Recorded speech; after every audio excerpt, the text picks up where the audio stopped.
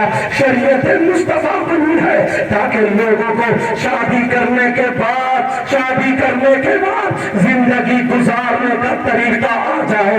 اللہ اللہ. اب ذرا سنو, اور دوسری بات بتانا چاہتا ہوں. پہلے تو یہ ہے کہ اپنے آپ کو ہمیں جوڑنا پڑے گا, تعلیم سے جوڑنا پڑے گا. اگر تعلیم سے جڑ جاؤ گے, انشاءاللہ تمہارے راستے آگے روشن ہوتے چلے جائیں گے. کچھ لوگ یہ بھی کہتے ہیں حضرت عائشہ صدیقہ